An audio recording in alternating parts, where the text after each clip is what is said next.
खेल बनने से पहले ही ये जानकारी दे रखी थी, तो कहते हैं खेल किया तुम्हारी खातिर। अब खेल कैसा रहा? ऐसा रहा। कैसा रहा? बाड़ी ब्याद स्वाद गुण इंद्री मद चढ़्यो मुँह अंध, माता बहना पुत्री गोरानी कासो नहीं संबंध। किसी के साथ संबंध नहीं, मतलब किससे कैसा संबंध रखना चाहिए ये बुद्धि जानता नहीं है, बुद्धि जानती नहीं है। माता को दर्जा, बहन का दर्जा।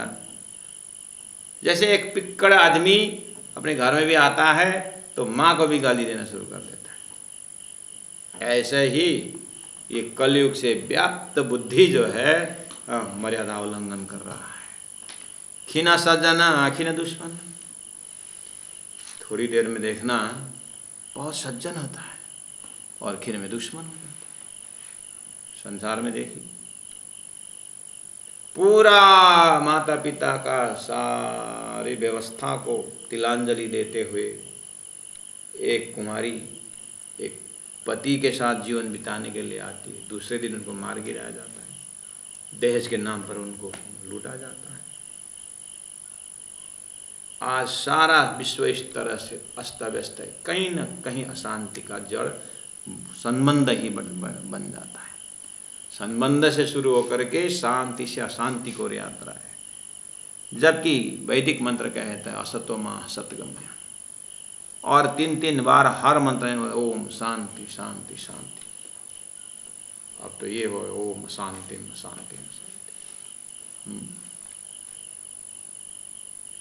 खीना सज्जना खीना दुश्मना, दीवाना दाना प्रवीण। दीवाना कोई भक्त कोई दाना और कोई ज्ञानी, कोई अज्ञानी कोई ज्ञानी, कोई भक्त कोई अभक्त, कोई ज्ञानी। ओहो विध विध के बंद फंद डार के। आखिर ये ज्ञानी जैसा लगता है लेकिन अहंकार में डूब जाता है, भक्त जैसा लग रहा है लेकिन अंधविश्वास में डूबा हुआ है। ये सब किसका कारण है? ऐसा लगने वाला बना देता है लेकिन वो महाकारण में क्षर पुरुष से ऊपर गया ही नहीं। इसलिए विध विध के बंद फंद, इसलिए विध विध के बंद फंद डार के। कौन? कलयुग। ठिकाना देखो,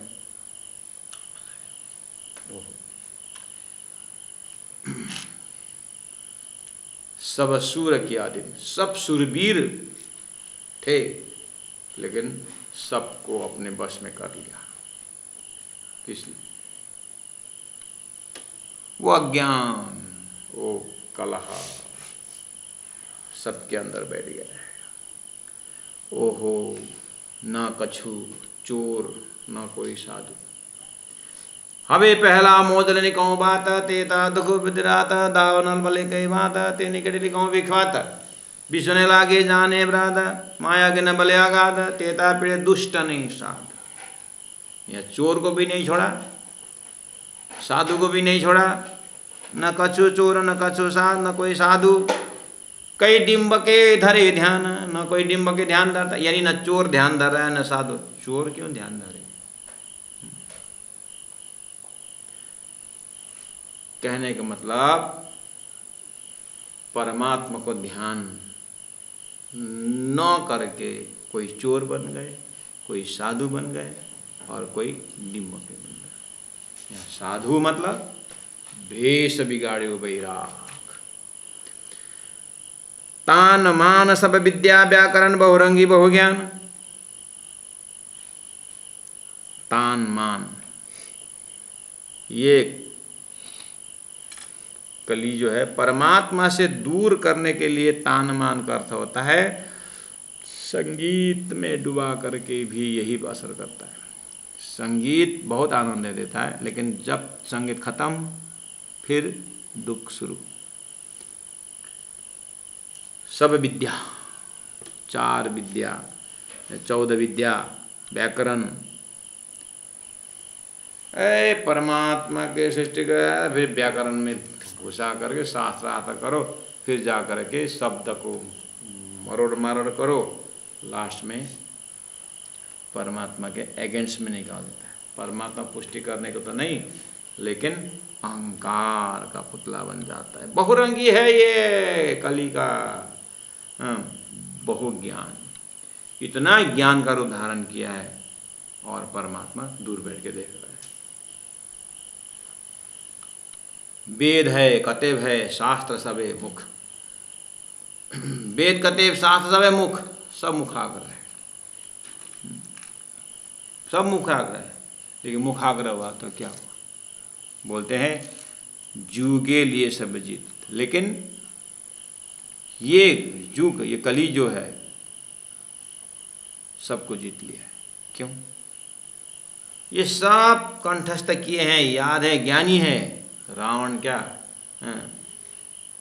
राम के जमाने के जो रावण कम ज्ञानी था क्या? लेकिन लोभ जैसे आया, जैसे अहंकार आया, काम आया, क्रोध आया, सब खत्म। इस तरह से एकदम मुख में बैठा हुआ है वो, एकदम मौका मिले तो, और मौका लेता ही है। इस तरह सबको सता रखा है। मंत्र धात करामतमय, कोई धातुओं को, पारस को, लोहा को सोने बनाने के लिए लगे हुए हैं, धातु के ज्ञान लेकर। कोई अनेक प्रकार का करामत का मंत्र उच्चारण करते हुए सिद्धि प्राप्त करना चाहते हैं। पाक उत्तम पलित, इस तरह से पवित्र, पाक पवित्र, उत्तम, या पाक और उत्तम दो शब्द प्रयोग किया प्राणियों में। अर्थात उत्तम हिंदुओं में मैं तो ब्राह्मण हूँ उत्तम, और मुसलमान मैं पाक हूँ, हम पवित्र हैं हम, ये भी वास्तव में माया के रूप है। उत्तम ब्राह्मण हूँ करके तो आया नहीं, ब्रह्म ज्ञान तो है। ब्राह्मण कहे उत्तम, मुसलमान कहे हम पाक। एक हम पवित्र हैं बोलते हैं और हम उत्तम जाति में बोलते हैं, और पलित, और दूसरों को तो नीचा समझ लेता है। ये ऊंचा नीचा, ये सब कौन करा रहा है? रिमोट कहाँ है? ये ही कली का रिमोट चल रहा है। वो कैसे जाहिर होता है? ऐसे मनुष्य की बुद्धि से जाहिर होता है, मनुष्य के कर्म से जाहिर होता है। उसको बस में रखता है और यहाँ पर दिखाए, अपना कला दिखाता है।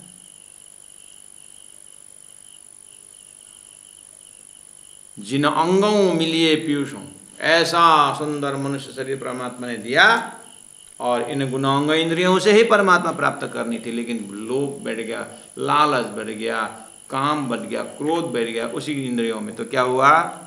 जिन अंगों मिलिए पीयूषों, सोए दिए उल्टाए, सब उल्टा कर दिया। अब न पैर तीर्थ जाता है, वो तो जाता है धन कमाने को और स्वार्थ सिद्ध करने को जाता है, और ये हाथ सेवा के लिए था, लेकिन झगड़ा करने को चला जाता है। कहीं से भी देखो, सुबह से शाम तक ये शरीर संसार व्यवहार के लिए दौड़ता है, आत्मा परात्मा परमात्मा के लिए दौड़ता ही नहीं है। फिर दुहाई बैराट चौखटों, चारों कोने में सब दुहा लगा रहे हैं, लेकिन सबकी प्रार्थना उल्टा करके संसार प्राप्त करने वाला बना दिया। कोई सिर न सके उठाए, ऐसे बना दिया कि कोई सिर जो जिसके लिए दिया था परमात्मा ने, वो न करने से परमात्मा के लायक नहीं हो गया, परमात्मा की तरफ सिर उठाने के लायक नहीं बना दिया। किसने? ये माया, ये कली ने, ये अज्ञान ने सबको लूट करके 14 लोक का आज्ञाकारी, 14 लोक इसी कली का आज्ञाकारी हैं। शिरसा बने के हुक्म सबके ऊपर उसकी का हुक्म चलता है भाई। ब्रह्मा विष्णु महेश आदि नारायण से ही ठगा दिया। या छलने ऐसे उलझाए, आप भूली शुद्ध घर खसम्मा, या छलने ऐसे उलझाए। ये खेल संसार ने इस तरह से उलझाया है। कुली बोला देखो रे, ये जो देखना आया तुम, खेल किया तुम्हारी खातर, सुनिए हो सृष्टि ब्रह्म, हे ब्रह्म सृष्टि हो सुनो, कैसे खेल को तुम देखने आए थे। या छलने ऐसे उलझाए, आप परम धाम से ब्रह्मात्मा आई, इसी ऐसे खेल ने आपको भी उलझा दिया। जलचर मिला जलचर हुए आप। इस तरह से तारतम्य ज्ञान जाति स्मरण करा रहा है। हे आत्माओं, या छल ने ऐसे किए, आप भूली, अपने आप को भुला दिया, अपने शुद्धि, अपने घर खसम, न घर का शुद्धि रहा, न खसम मालिक को समझ में आया, न घर की शुद्धि रही, न खसम की शुद्धि रही, न अपनी शुद्धि रही, सब कुछ माया ने लूट लिया। ऐसे ही ब्रह्मधाम से ऐसे खेल में आए सुंदर साथ जी। या छल ने ऐसे उड़ जाए, आप भूले शुद्ध घर खसम। आपने चिंतन शुरू किए थे, मैंने शुरू किया था दीवाल में अगर वाइट रंग लगाना हो तो दीवाल का जो बेस है वो ब्लैक होना चाहिए। कितना ब्लैक, बहुत सुंदर ब्लैक। ऐसे ही ऐसा खेल को पूरा कलिका सा दिखा करके, बना करके परमात्मा श्रीराज जी आ रहे हैं बुद्ध अवतार के माध्यम से, अखंड परम धाम से, उस प्रेम की लीला को लेकर के, उन ब्रह्म सृष्टि अष्टप्रह लीला लेकर के आ रहे हैं। इसलिए अब थोड़ा सा मेहनत करने से प्यारे सुंदर साथ जी परम धाम प्रकट हो सकता है। संसार बनाया है ऐसा है, मेहनत करिए। फील्ड बना रहे हैं 14 लोग का ज्ञाकारी शिरसा बना के हुक्म, या छल ने ऐसे उड़ जाए, आप भूली शुद्ध घर खसम। केती विध कहूँ कलयुग की, महामति प्राणी थक गए। बोलते हैं कि ये कलयुग का असर के विषय में कहाँ तक वर्णन करूँ, थोड़ा सा भागवत लीजिए, पुराणों के शब्दों से लीजिए, वह और बढ़िया ढंग से प्रस्तुत किए हैं। नहीं तो अपने घर में देखिए, अपने दिमाग में देखिए, अलेखे अप्रमाण। कलयुग का असर के विषय में अलेखे, कोई लेखनी में नहीं आ रहा है, और अप्रमाण है। इसका कितना प्रमाण दूँ, प्रमाण से भी परे हैं, एक एक चीज़ प्रमाण है। ए वर्णा वर्णा करमिने व्याप्या, वर्ण वर्ण, नर नारी, सत्य असत्य, हिंदू मुस्लिम, शाका निराकार, मोह ज्ञान भरमन, कर्म काल और शून्य, इस तरह से पेयर ऑफ अपोजिट हो करके, वर्णावर्ण पेयर ऑफ अपोजिट, स्त्री में भी पुरुष में भी, ज्ञानी में अज्ञान भी, सभी और इसने कर मिने व्याप्य, मिने इसके अंदर व्याप्य होकर, व्यापक होकर के कलयुग अपना असर पहुँच रहा है। कहो न किसी की पहचान, कोई किसी भी तरह से आत्मा की पहचान नहीं कर रहे हैं, कर रहे हैं तो अपने शरीर का भी पूर्ण पहचान नहीं कर पाते हैं। इस तरह से सभी और बुद्धि को ही फिरा दिया है। छूटी छोले लहरे पड़ियो बाहर, छूटी छोले लहरें, अब इसका तो प्रहार अंतस्करण तक था, अब वो तो गुणांगन से बाहर निकल गया। अब स्वयं अशांति था, अब दूसरों को भी अशांति फैलाने लगा। इस तरह से 1 फिर 2 फिर 4 फिर 8 फिर 16 फिर 64 फिर 32 फिर 32 फिर 64 होकर के इस तरह से फैल रहा है। और इतना फैल गया, इतना फैल गया कि कोई व्यक्ति शांति से श्वास लेने का समय नहीं। ऐसे कलयुग का असर, छूटी छोले लहरे पड़िया बाहर, छूट गई मर्यादा। अब कोई किसी को मर्यादा, न लोक मर्यादा है, न कुल मर्यादा, न वेद मर्यादा। भाने भेष पंथ पैड़े दर्शन, न भाने भेष, भेष जाति भेष उड़ा दिया है। सब अपना अपना संस्कृति को भूल करके विदेशी संस्कृति को अपना रहे हैं। ऐसा ऐसा अपना ऋषि महर्षियों का पंथ छोड़ करके, सत्यवादियों का पंथ छोड़ करके, पैड़े दर्शन सब भूल गए। ढाहे तीर्थ प्रसाद प्रासाद, बड़े बड़े तीर्थों का स्थान तीर्थ में जला रहा है, गिरा रहा है। प्रासाद बड़े बड़े तीर्थ का बिल्डिंग गिरा रहा है। आप औरंगजेब बादशाह के से लेकर के सभी के हृदय में अपने अपने दर्जा का ग्रास किए त्रिगुण त्रिलोकी। अब इसने तो ब्रह्मा विष्णु महेश को भी नहीं छोड़ा है, क्योंकि वो भी बहुत टेंशन में है। इसलिए त्रिदेव भी एक दूसरे को पूरक होकर के रहना चाहते हैं, लेकिन उनमें भी आपस में झगड़ा हो जाता है। ग्रास किए त्रिगुण त्रिलोकी, ऐसो मुह अंध अहंकार, शुद्ध न होवे काहो धाम धनी की। किसी को भी अखंड मालिक, एक मालिक, अक्षरातीत सत्य में एकम सद विप्रा बहुधा वदंती, एक सत के ऊपर पहुँचने को किसी को देती नहीं है माया, अनंत बहुरंगी दिखा करके ईश्वरवादी बहुईश्वरवादी बना करके भुला दे रही है और एक ईश्वरवादी होने नहीं देती है। ये सब माया का खेल बाजार, पहुँचने न देवे पुकार। थोड़ा सा ज्ञानी जो वहाँ पर दुख उठा रहे हैं उनकी पुकार माया ही पहुँचने नहीं देती है ब्रह्म तक। इस तरह से सब परेशान है।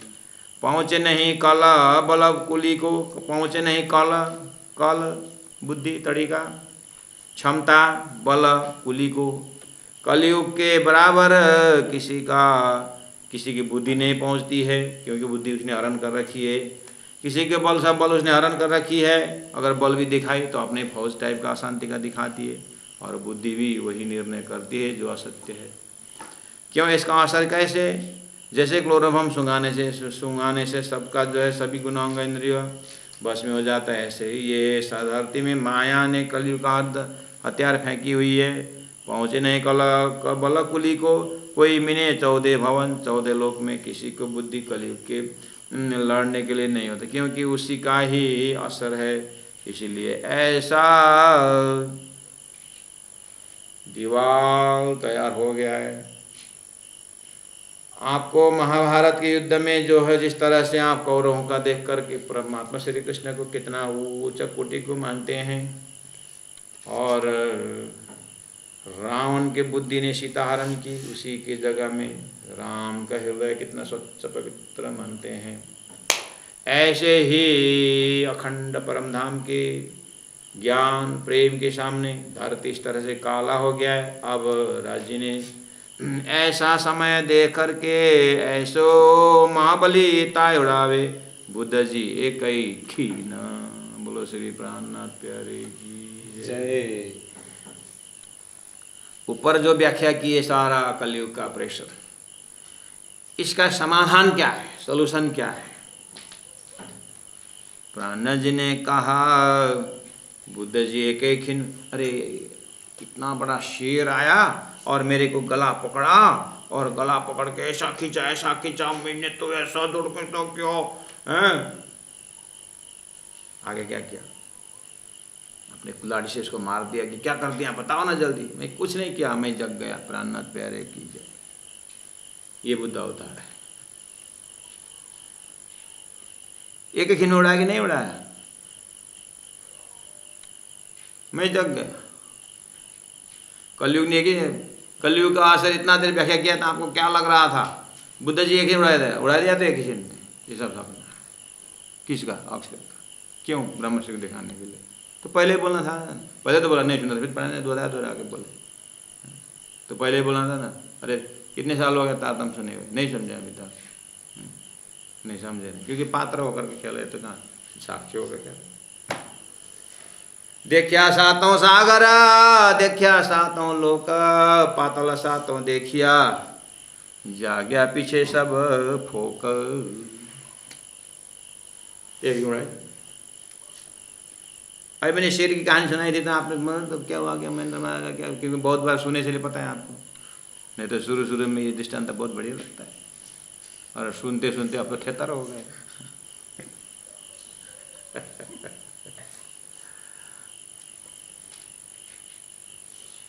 ये संसार सपना को होयो खेल, ये संसार सपना को होयो खेल, न जानी मांग्यूं धनी संग यो, न जानी मांग्यूं धनी संग यो।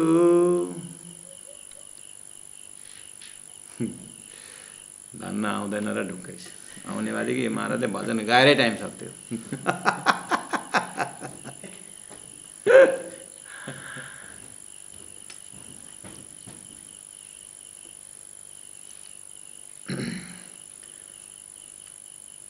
ग्रास किए त्रिगुण त्रिलोकी, ऐसो मोह अंध अहंकार, सुधन होवे काउ धाम धनी की, पहुँचने न देवे पुकार, पहुँचे नहीं कल बल कुली को, कोई मिने 14 भवन। ऐसो महाबली ऐसे महाबली कलियुग को ताए उड़ावे बुद्ध जी एक कई खीन संसार सपना है। चलता पूरा लिए दो किनारे डर धरता बुद्ध जी का मद चढ़ो करीब एकल छत्री ले बैठा सिर टीका बुद्ध जी धनी हुक्म माए फिरस्ता स्त्राफिल तीन कान दिए सुनने आज्ञा को अब हुक्म को नहीं ढील। बोलो श्री प्राणनाथ दूता चौपाया क्या जल्दी वैष्णव से कल करेंगे। बोलो श्री प्राणनाथ प्यारे की जय।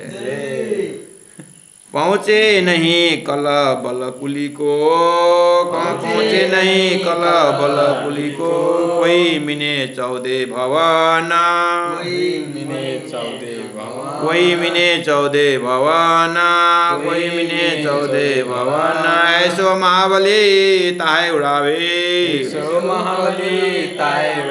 बुद्ध जी एक खीना बुद्ध जी एक खीना बोलो श्री प्राणनाथ प्यारे की जय। सदगुरु महाराज की जय। नवपुरी धाम की जय। मंगलदास जी महाराज की जय। प्रणाम सुंदर साजी प्रणाम।